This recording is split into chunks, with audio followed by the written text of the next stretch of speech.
I'm Emily Kumler, and this is Empowered Health. My name is Sarah McColl, and I'm the author of the memoir Joy Enough. And that's how I tend to introduce myself these days. So I feel like we should mention that we did live together in New York for a period of time. How long was it? It was like just a few months, right? Yeah, I think so. I mean, you're definitely one of my all-time favorite writers.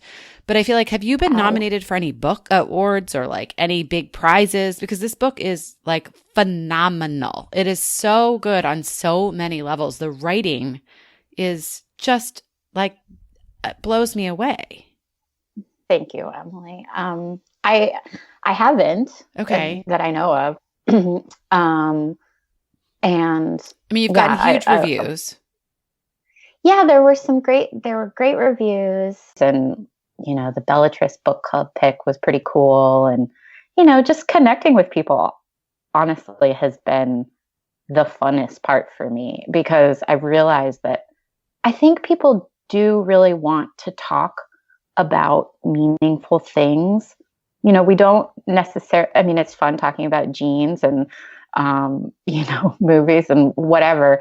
But I think people want to figure out how to cut through the bullshit and actually talk about meaningful things with each other. But we don't always know how to get there without being odd or socially strange. And so I found that having written this book, it just gave people permission to talk to me about their grief, or people they'd lost, or their weird relationships with their parents, or their weird love relationships or divorce. And I've just loved that, because I want to get to the real stuff.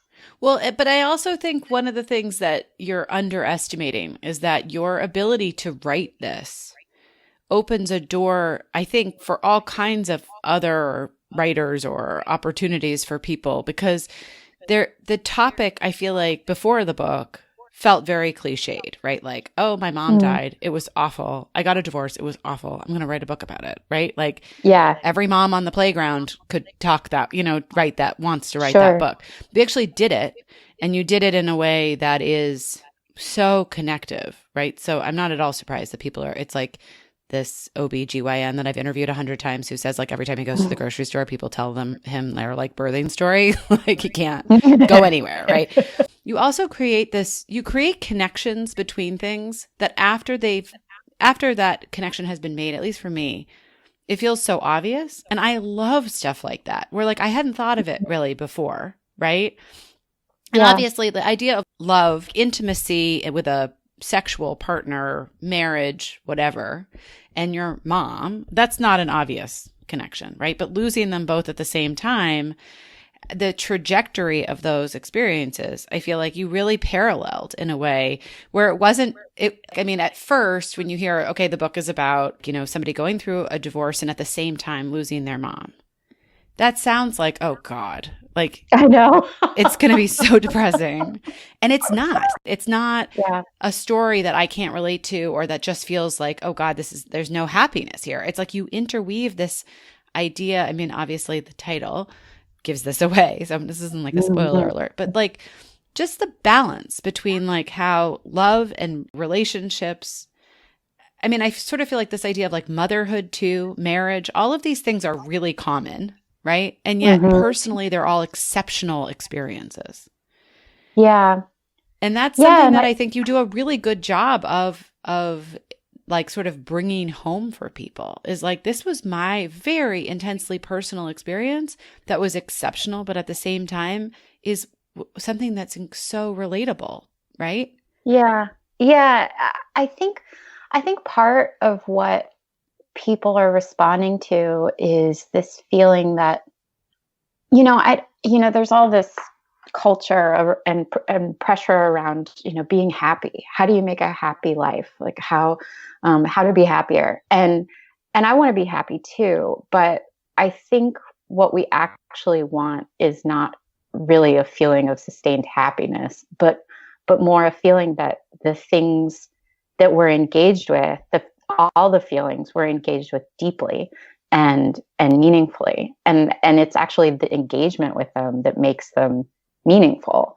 So I guess, it's kind of like embracing as equally really, really joyful, really happy moments, and then not shying away from deep sadnesses, because you kind of need both of them in order to have a full and meaningful range of human emotion. Well, and also I think it's the threat of loss, right? Yeah. That like this idea of like sustained happiness, the idea that you're going to lose something that's so important to you, which I feel like is part of motherhood, in the sense of like when you have little kids and life is really hard and it's like a day-to-day struggle to try and, just sort of tolerate. Little kids can be so Mm-hmm. trying.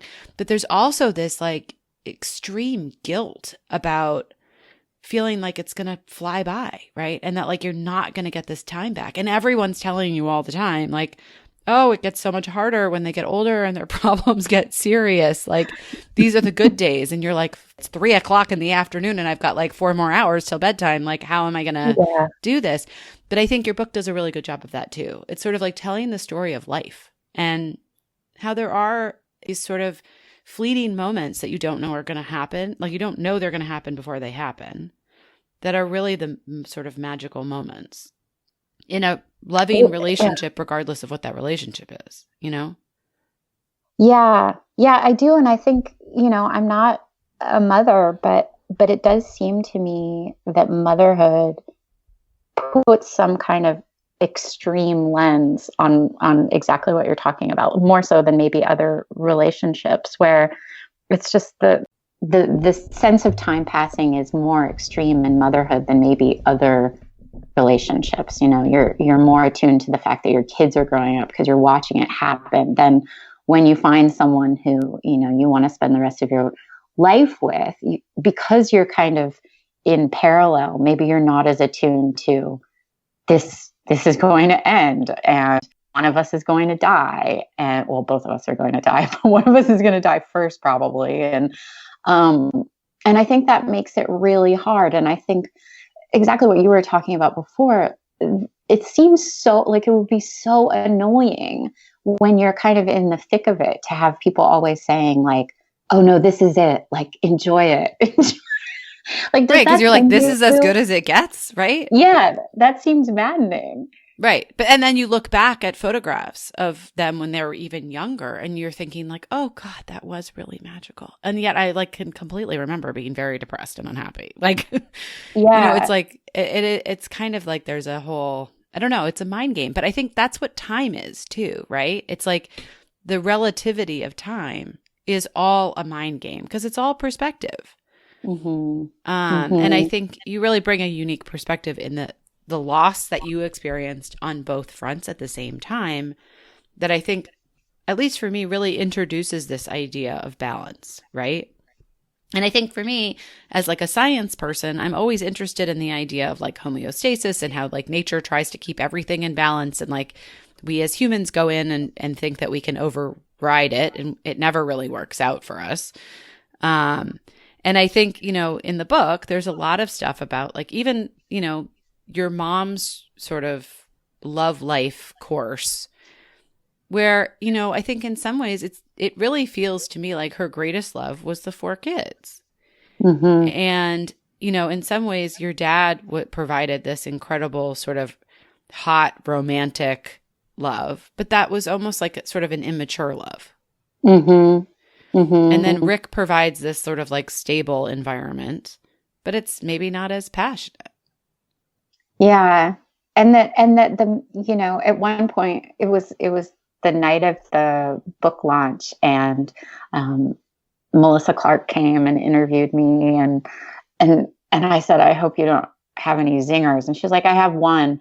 And she wanted to know, she said something like, what happens to your dad? Like, he kind of just disappears. And I said, I think all of the men are kind of background, like all of them kind of do. Um, and I guess in a way, that's something that I feel proud of, is that, I think, yes, in some ways, probably my mother's greatest loves were her 4 children. And I like that there's a kind of mirroring that happens between her and me in the book. And I think, what I'm saying on some level is, well, I think she was my greatest love. And we don't always acknowledge these other relationships, like a deep, deep friendship, or, the relationship with your mother, because we kind of have this idea that it can't hold a candle to romantic love. But obviously they serve different purposes, and they can be just as powerful in different ways. Do you think you knew that your mom was your greatest love your whole life? Or do you think you realized that more as an adult? I think I was always, I think I realized that as an adult, but I think what I realized kind of in hindsight was how I had an interest in her as a person outside of her role of motherhood. Like, who is my mother? What was she like as a teenager? And what are the how can I gain access to the stories of things that I wasn't present for? I think that interest in her was a bit unusual. I've had friends point out to me, like, that's weird. This friend, or not weird in a judgy way, but this friend told a story about how when I went to her house, we're standing in the kitchen and I was meeting her parents for the first time. And I said to her parents, well, how did you guys meet? And she was just like, ew, gross. Like, why are you even asking my parents that question? But I did just have an interest in her and what she was about. And I think as I got to know her, as I was an adult and she was an adult, because I think that's a really cool part between the mother-daughter relationship, is when you're finally grown and then your relationship takes on kind of a different flavor. I think that's when I really realized how unique my mom's perspective on things was, and how much I appreciated it, and how refreshing it was.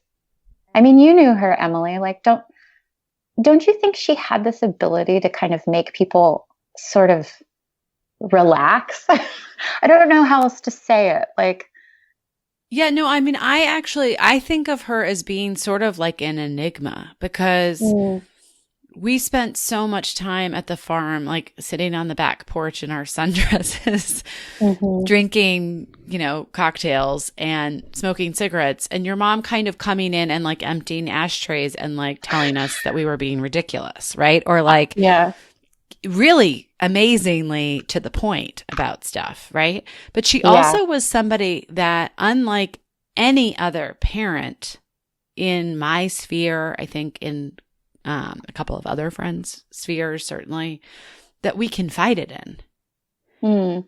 And that, I think, is something that was really special about her. And that is, I mean, to your point, she made people, I mean, I think there were times she made me feel loved and relaxed, and that's why I would confide in her.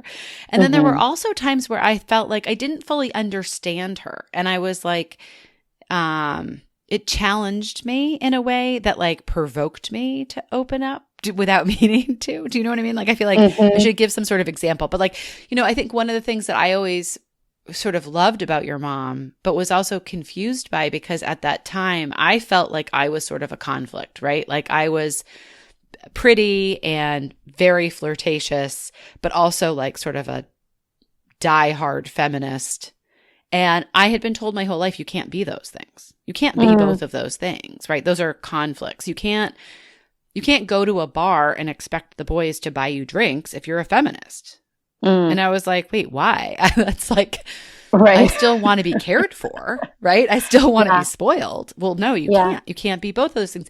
And your mom was both those things. Like, she was very feminine and sexual, like sort of seductive, but she was also she had almost like an innocence, right? Like, I feel like there were things like her laugh was sort of like a contagious, silly, almost girl-like laugh.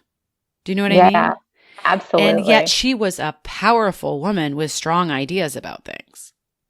And I feel like when I spent time with her, that was like part of the joy of it, was like, here's a grown-up who is both sort of comfortable with her sexuality and with all of ours, right? I mean, like in college is certainly a time where we were all trying to figure that stuff out.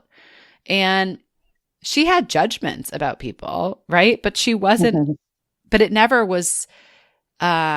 was never standoffish, right? So like if she said something about like, well, this is how men are, which I feel like she had a lot of those.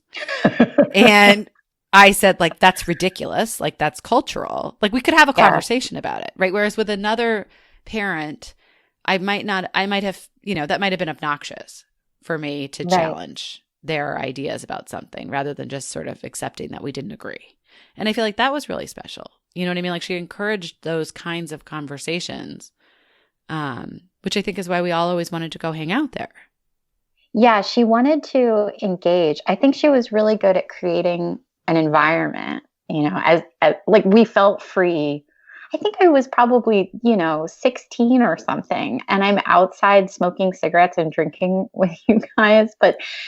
And she, kind of knew, but turned a blind eye a bit. But she was really good at creating environments where I think people could hear each other. And then she was excited to also be part of the conversation, and I think she was actually in that situation. I think she was good about making herself pretty scarce, but then kind of dropping in with like some nugget of wisdom or something. 100%. Yeah. And I mean, I feel like you do a really good job representing that in the book. Like I love the times where you talk to her about like somebody you're dating and she's like, next, like, like I feel like if my mom said that to me, I would be like, screw you. Like, you don't respect my feelings. You know what I mean? It would have turned into some very loaded kind of situation. And with her, it was like she had the permission to do that with you.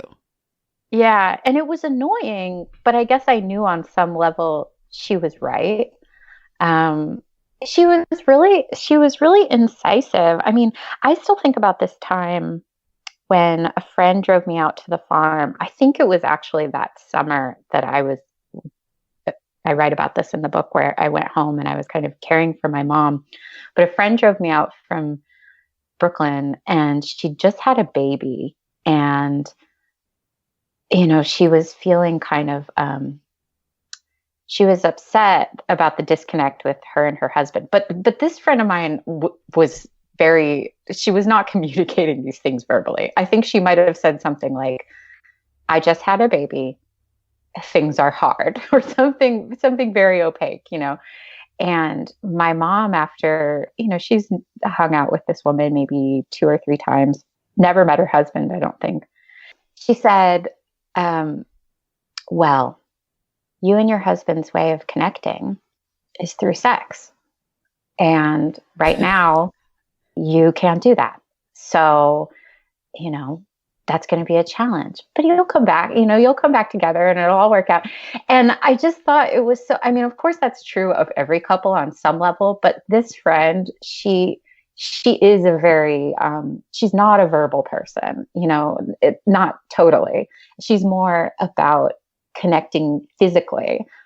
She's an athlete and my mom was right. Like she and her husband weren't going to have like long heart to hearts with each other. Like they just needed to have sex, But that's what I mean. It's like the ability to say that, like have the permission to say that and have it be, nobody thinks you're being like judgy or obnoxious, you know what I mean? Or like digging at the person and so, like when they're already down, you know what I mean? Cause it's like, there was a sense of wisdom.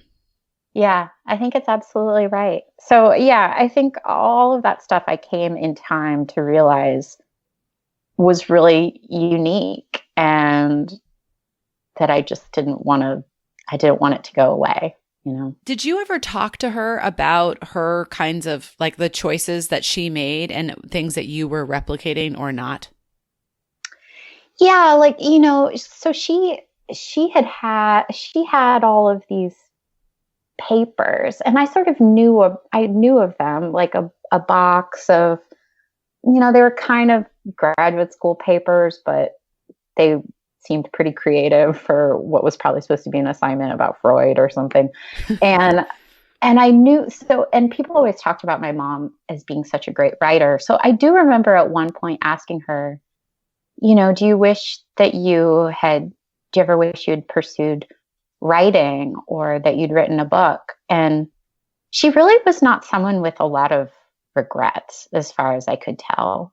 She said, no, I don't remember it being like a complicated answer.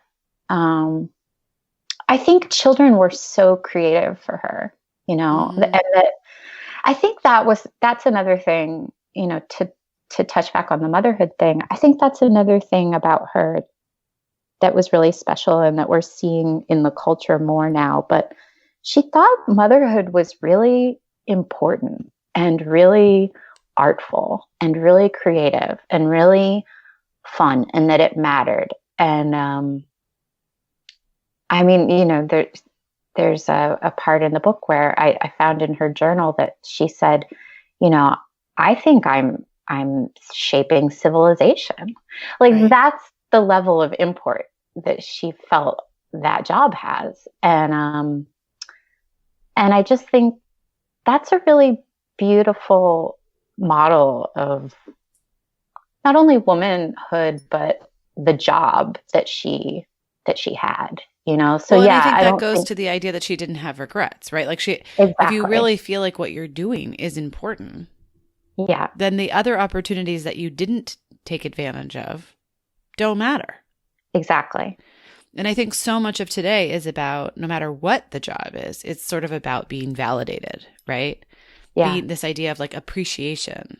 And I think it's important to mention that like your mom really was alone for a lot of this. Like it wasn't like she had somebody who was saying like, you're such a great mom. And like, oh, you know what I mean? Right, like, right. She was kind of, I mean, like 4 kids on her own, making a new life for herself. I mean, I think that, you talk about this in the book, but my own information, having known you guys for a long time, like the juxtaposition between this sort of luxurious life in Texas to like really starting from scratch in Western Massachusetts is stark. I mean, like that's hard, right? Like that would be hard for anyone, let alone somebody who has 4 children. And she seems to do it with such grace. And it's like, the only times that in the book you really see her kind of losing it is like when she's fighting with your dad. Mm-hmm. And then after that, it sort of seems like, she's getting through it all and she's okay. And like she's finding these moments of joy that are really beautiful for her. We're going to have you read some passages from the book. Okay, you know what? Why don't we do 149? There were days when I thought my mother had given me a great gift by dying. Later, I was grateful for certain logistical conveniences, like one less household to negotiate at holidays, or the freedom to move far away. But I do not mean that. Here is a woman who fills her one small life, not with milestones, birthdays, graduations, weddings she wasn't particularly good at. In fact, it wasn't until college, when people fussed over one another's birthdays with hand-drawn cards, a proffered donut, little treasures left like birds' nests outside dorm room doors, that I came to know the importance of celebrating those special days too. For her, the anniversary was in the hour hand, branches of bittersweet in the snow, the copper kettle on to boil. Beauty is the tick-tock, and feeling it the pulse. There is no reward in the end, my mother said of parenting. The only reward ever is ongoing. It must be the day itself. Would I like it? She would ask of a movie, a restaurant. She is out for her own enjoyment and yours. Go ahead. Wink with a stranger at the cash register. This is how to make the drone of a day come alive. You want something done? Ask a busy person, they say. You want to know joy? Ask a woman who swims against her own sadness. Opposites are most striking when held at once. Bloom and rot, reverie and boredom, grief and joy. You are just like your mother, people say. And finally, I know.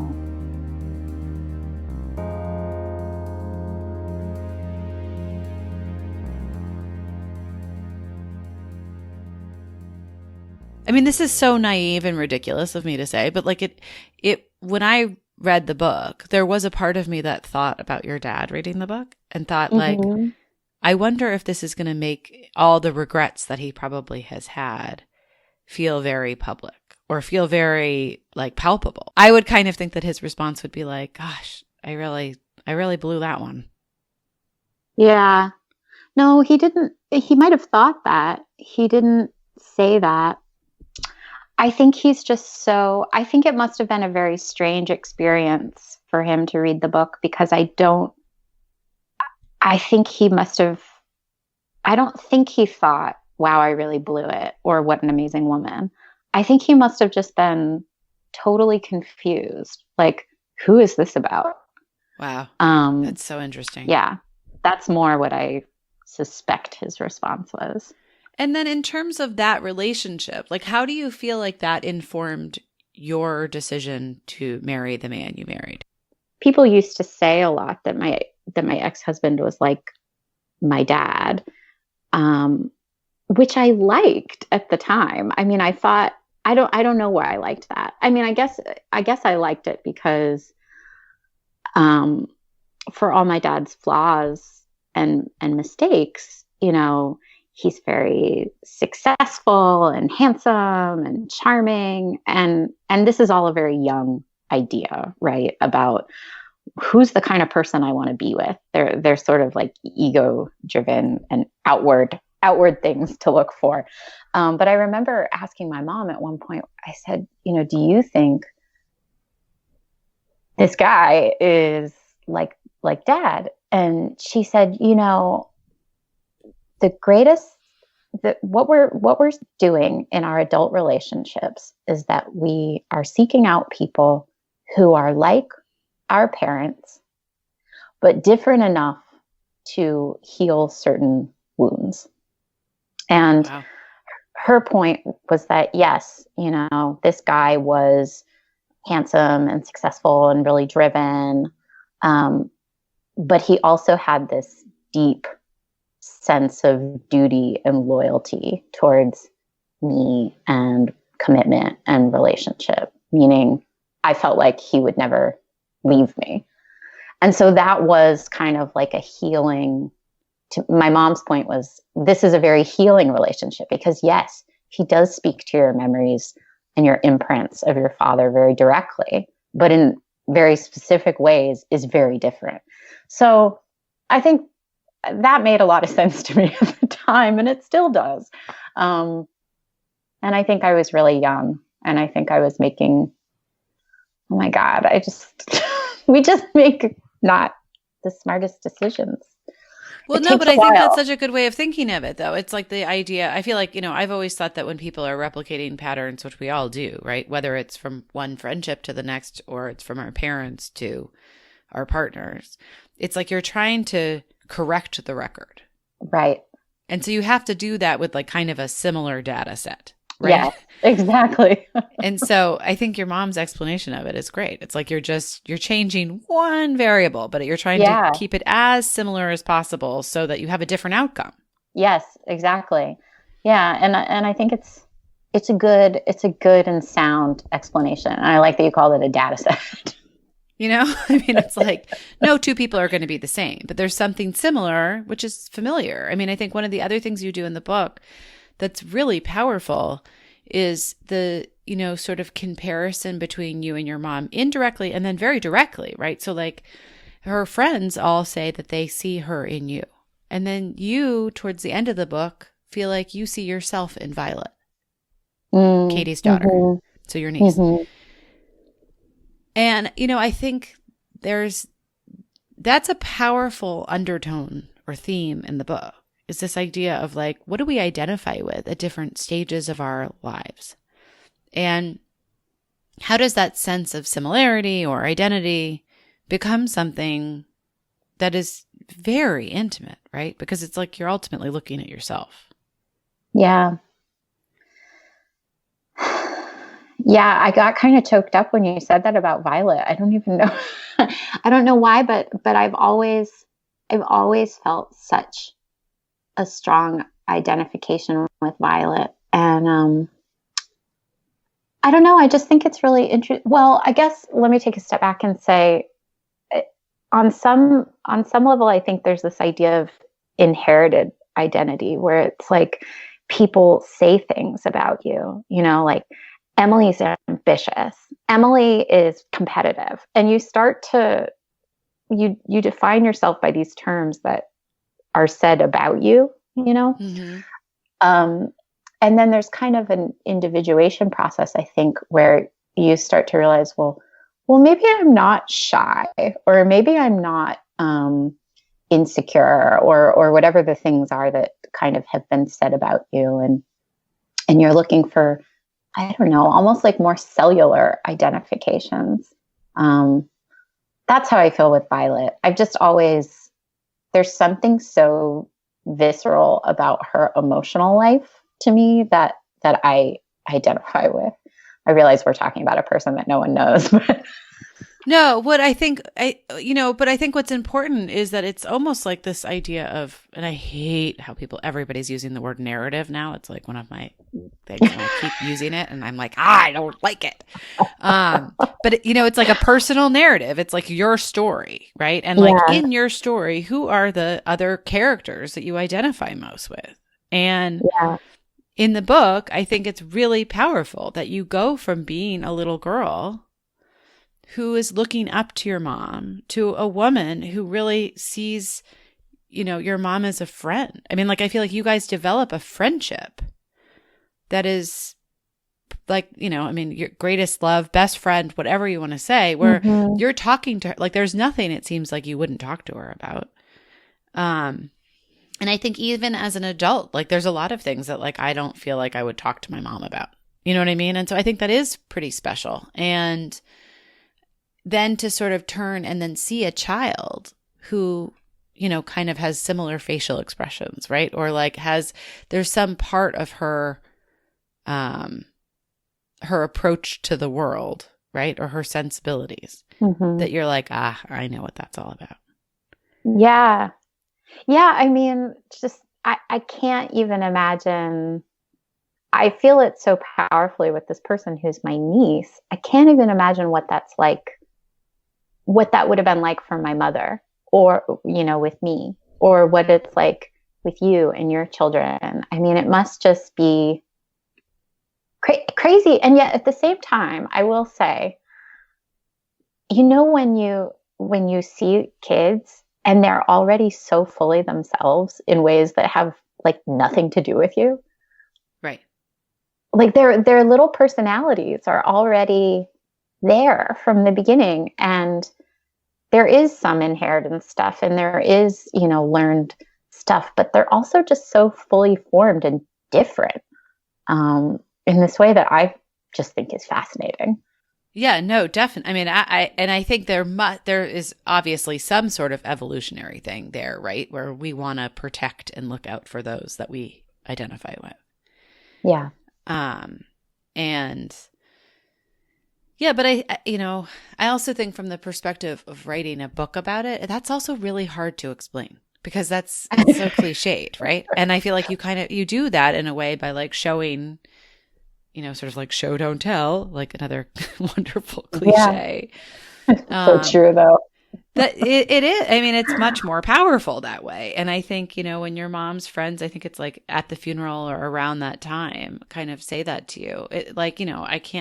I've read that passage like several times and I just cry and cry and cry because there's also a legacy component to it, right? So it's like in the here and now, you want to protect the child who reminds you of you, but also after somebody's gone, they live on in the other person in a really beautiful way because you are reminding people of your mom, and that makes her kind of a little less dead. Yeah. And like the book itself too. I mean, it's probably as close to, bringing back someone from the dead as I'll ever get, is the fact that she does live in that book. And, when people say to me, oh, I wish she were my mom, or she seemed so cool. That is just the best compliment to me because, you're not always sure when you're writing what's coming alive or what's resonating. You know, she's alive to me, but there's this leap of faith. Well, God, I hope people who've never known her think she seems alive. So the fact that she does seem alive is just, that's really like the magic of writing that, you know, I want to take credit for it, but in a way I don't know how that happens. You know, you just kind of put the details down in the memories as vividly as you remember them. But, I don't know, it's not the to get all, emotion, I think, that really seals the deal, right? Like, I think that's right. Because, I mean, most of the books that people are writing today are about, you know, famous people, right? Or somebody who's notable for, I don't know, like, you know, doing something sort of differently. And I feel like one of the things that makes this book so beautiful is that, like, she wasn't actually trying to be notable, right? Like, she wasn't trying to be famous. She like didn't really think, you know, it wasn't like she lived her life so somebody would write a book about her. Yeah. But you've given her that position because of the way she lived her life on a day-to-day basis. Yeah. Yeah. And like, I just can weep about it every time I think about it. But, you know, the fact that this crockpot using mother of four, love to shop at Talbot's woman, was called an extraordinary figure in the New York Times book review, just like kills me every time. Because I'm like, you know, I think we want, there's such a desire for people to be commended, I think, for the extraordinary acts of just the everyday and the soldiering on and doing so with grace and humor and, you know, something to your point about emotion, I think that's another thing that was pretty unique about my mother in her approach and in her mothering. She thought emotional life was important. She thought emotional life was interesting. And it's not until this book came out and has been in the world that I've realized, oh my God, I have such a higher degree of comfort and interest in emotional life than most people. I didn't know, Emily. I thought Tell me how you realized that. That's really interesting. I think, you know, to some of the responses, maybe some of the more negative responses have been like about, I guess it's just the way that certain people have talked about the book to me. You know, one is that like, oh, it's so deeply personal or so brave, or, you know, that it's so depressing, or, you know, like these kinds of things. It's like, you know,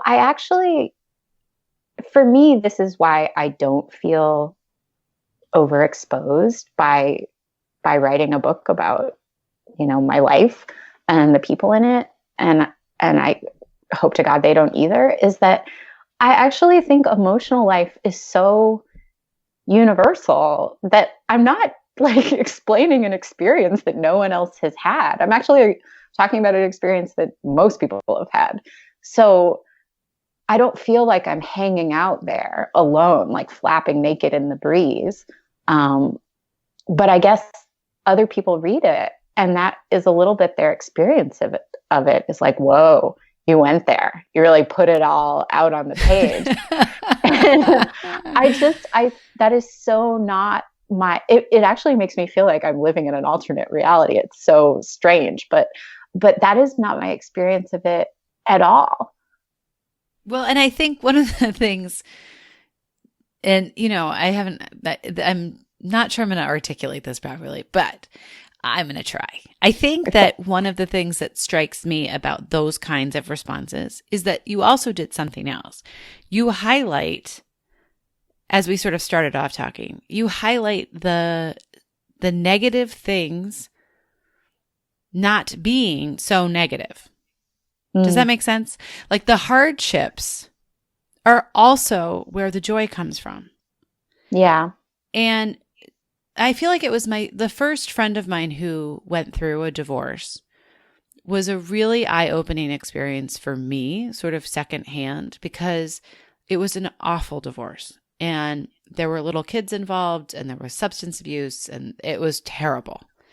And what it really taught me was we do all this celebrating about these sort of milestones, like graduating from college or grad school or getting married. And like, those are happy times, and that's great. But guess what? That requires very little work. I mean, like grad school, fine. Maybe you worked really hard. College, maybe you worked hard. But like most people do that. So like, that's not really exceptional. What is exceptional is when you go through something that's really hard and really painful and you make it through, right? Yeah. Like, you don't kill yourself. You don't like decide that you're never going to smile again. Do you know what I mean? That's what we should celebrate. That is the human spirit being triumphant. Yeah. And we don't recognize those. We like, you know, especially this whole modern stoic thing, which drives me crazy, which I don't know if you're privy to, but there's I'm not. I don't even, it sounds awful. It's like, there's this whole, and I'm going to get it wrong and I'm going to get in trouble and I'll probably get death threats on Twitter. But like, there's this whole, it seems like a white male phenomenon where everybody's like trying to be more stoic. And I would like to remind everybody, if you haven't read the original Stoics, most of them kill themselves. Like, this is not a philosophy that I would like to choose as my personal way of being. But it has, I think it's in sort of conjunction with this whole like, be positive. Like, instead of saying I have to, say I get to, right? I also hate that. So like, my husband recently was trying to get me to say, I get to take care of the kids when I should be working or going out with friends or whatever. And I was like, yeah, and you get to do the dishes. Ha ha, how wonderful for you. You know, it's like, life is hard. And I think, you know, it's so interesting. Like, I feel like when you talk to people who have gone through traumatic events, and they talk about the need to talk about them, right? And that when you talk about these things, you can start to heal. And this idea of like pushing everything under and acting like everything's fine is not helpful, I don't think. Now, maybe there are people out there who feel like talking about it is too hard, but I think what you've done, and is probably, you know, maybe disturbing to some cohort, is you've basically said, look, like life is actually a series of really tough experiences, but that doesn't mean it's bad. No. And that doesn't mean that, like, you know, there is no happiness. It means you've got to find the happiness in the hard stuff, because a lot of life is hard.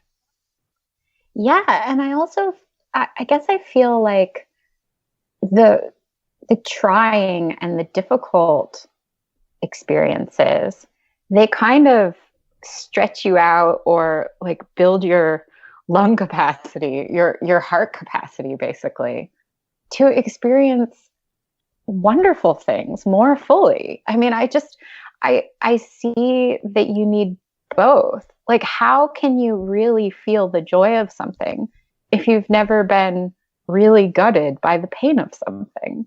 I mean, it's like, you know, yin yang, like it's exactly, you need both.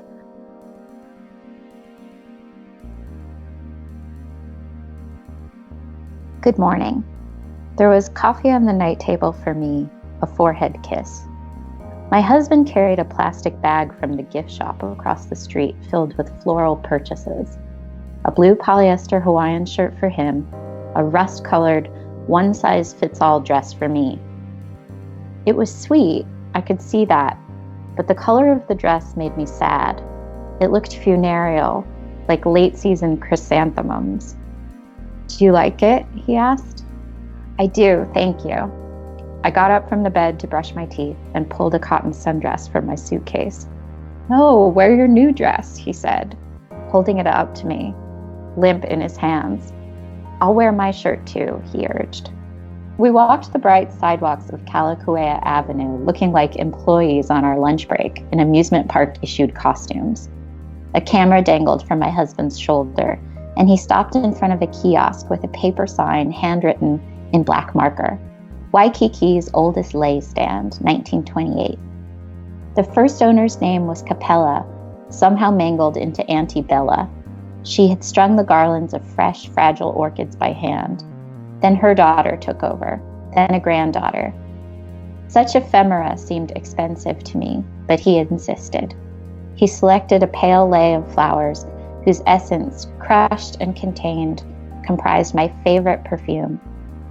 He draped the ring of plumeria, tuberose, and gardenia across my bare shoulders, and we kissed there on the groomed sidewalk of the Royal Hawaiian Center. A Japanese tourist took our picture. In it, my husband needs a haircut, and I need sunglasses. I am squinting at the camera.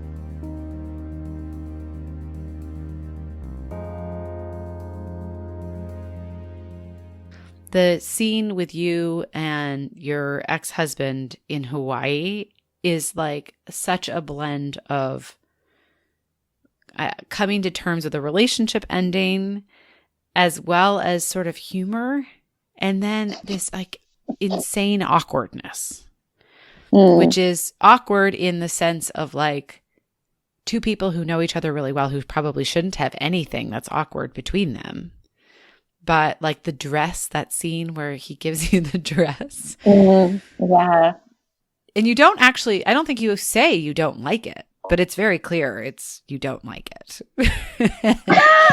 Right? And yet you feel like an obligation to wear it because you're trying to be, you're trying to make it, you're trying to be nice and you're trying to make things work. And so is he. And it's not working. Yeah. For me, that is the section of the book that I really struggled with the most, I think, because it's really, there's here are two people who their ideas of just what is fun and what they want to do are so at odds with each other. And to see two people trying and not connecting and it's sort of pitiful. I remember I had someone read it and he said, the level of ennui in this is just disgusting. I was like, well, I guess that's effective. But yeah, that, and I think that is an experience that people have probably also had, where you're sort of sitting at a restaurant and you're across the table from each other and not talking, and there's physical intimacy and just this vacuum of actual intimacy.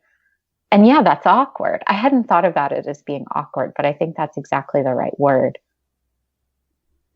Yeah, because it's like the intent is the opposite of what is happening. And so it's like you're both intending to be making up or to be getting along or to seeing how, like if you're compatible. But what's actually playing out is like very clearly incompatibility. You know what I mean? And you do that really well in the scene too, where you talk about how like he liked the big things and you liked the little things. And like it sort of feels like it's a dig on you when he's like, well, yeah, you like the little things and I like the big things. And you're like, what do you mean? And he's like, well, like it is what it is, or like, well, whatever. You're like, that's the whole problem, right? Like, right. And I feel like in those little micro kind of interactions, it tells the whole story. I feel like, I guess on some level, I don't know how to say this in a intelligent way, but on some level, I've always been interested in day-to-day life. That Annie Dillard quote that I'm going to mess up, but it's like the way we live our days is the way we live our lives. And so I've always been interested in that. And I think on some level, I didn't understand until after I was divorced that a huge part of compatibility is the way you like to live your days. You can have a shared vision for what you want to create in the future. But in terms of, time being this, we never get there. We never arrive in the future. We're only ever making our lives today. So there was a disconnect there for us. And I guess what is sort of becomes apparent in the book is that I really liked my mom's approach to daily life. And she was very much about the little things. And I think I got a real sense of that because of the time that you were talking about in Western Massachusetts, when she was divorced, mother of four. We had so little money that the focus became on, well, how can we create these little comforts? The geraniums in the windowsill became a big deal. And like the ritual of making a cup of tea became a big deal because we just didn't have access to the big things anymore. We couldn't go to the circus. We couldn't go to the zoo. And you had been able to do all that stuff too. So it's not like you never had it. It's like all been taken away. It became a loss. And so, I think as my mom was dying, I just had a heightened sense of what I wanted to do in the day, because who knew how many days there were. And then to be married to someone who has kind of a real disregard for the day, who thinks the day is for, suffering so that there will be a payoff in the future. It just suddenly became an impossible to ignore incompatibility.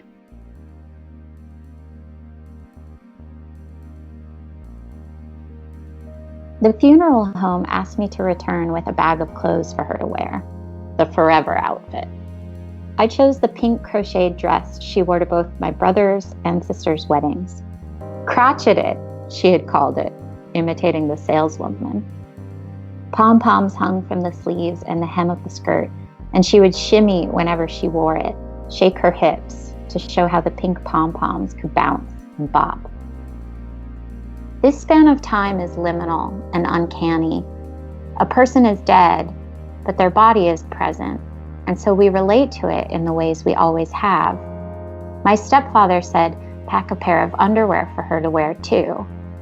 But she never wears underwear with hose, I said, and he said pack them anyway. It seemed like the right thing to do. When I told my sister what I'd done, she must have also thought of our mother's body as if it were alive, the comfort we still wanted to give it, how she would go into the ground wearing underwear she never would have worn in this life. Poor girl, my sister said. I packed shoes too, leopard flats with pink trim. She left no instructions, just the snippets of things she'd mentioned in passing. I remembered the plain pine box and the honeysuckle bush. All the other choices were for us, not her. That I wanted her to wear a swipe of her favorite lipstick and to spray her with Ralph Lauren Safari one more time. That Rick wanted her to wear underwear. And when I was upset about the embalming, which she didn't want, Jenny reminded me what my mother would have said in her high-pitched sing-song. After that, every decision got easier. Sarah, I don't care. I'm dead.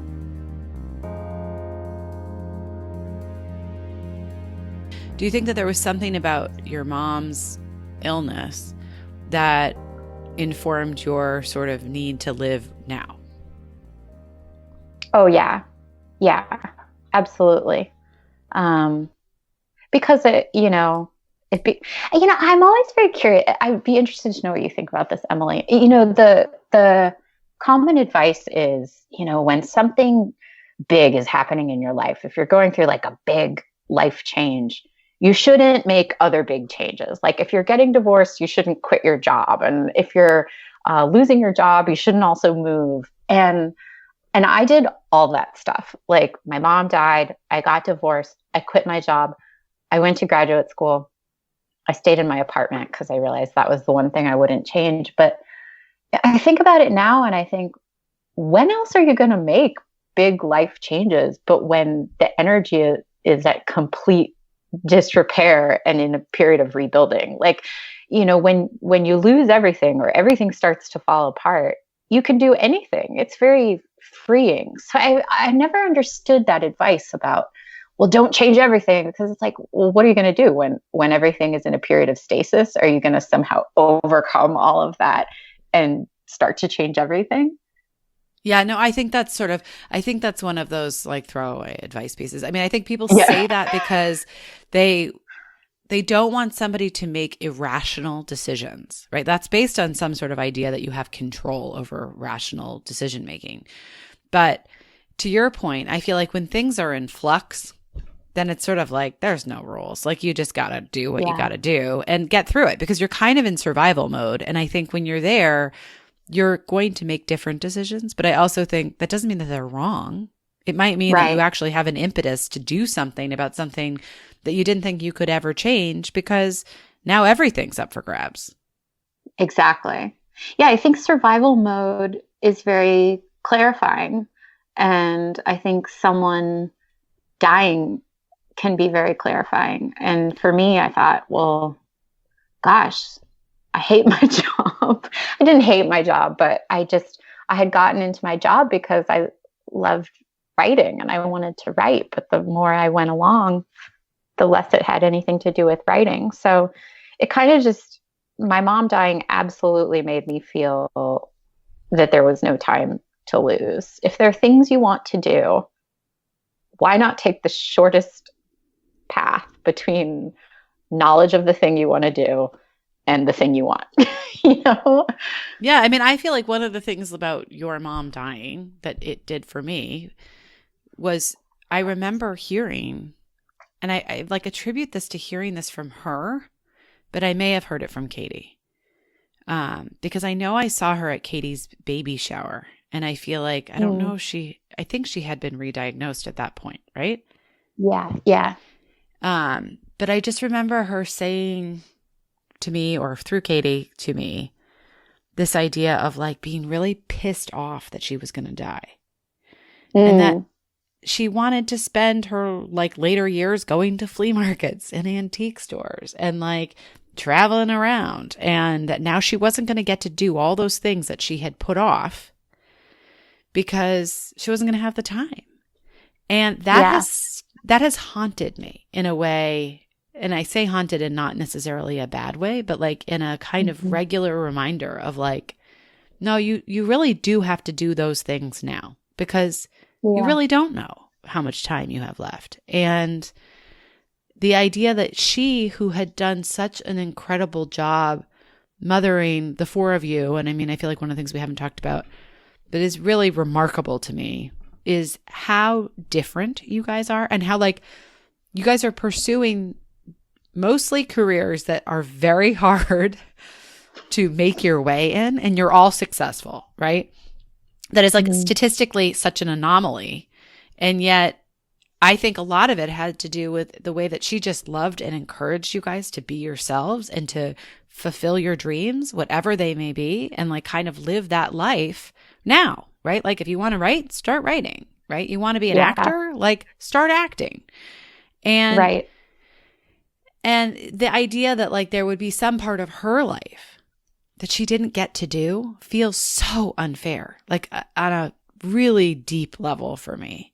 That there was something about hearing that that felt unjust and like it still makes me angry. Um, Yeah. but that has certainly informed my own. I mean, you know, I don't know if it's impulsiveness, but it is sort of like, hey, if you want to go do this thing, like just go do it.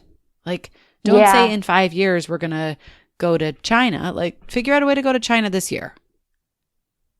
Yeah. And, I think that was always in her. Like that was always, I guess, to your point about the way she mothered. Um, she had that do it now kind of vibe about her. And then it became heightened, I think, when she knew she was dying. And yeah, I love I love that she was angry. And I love that she was just talking about, here she is at a baby shower and just being like, I'm pissed off, Yeah, right. and that's another perfect example of her being like, oh no, she didn't feel like she needed to hide that away for a more appropriate time. She was just like, Emily, I'm dying and I'm pissed off because I'm Right. not going to flea markets. Um, but Katie and I have talked about the mothering thing and the children in practical careers.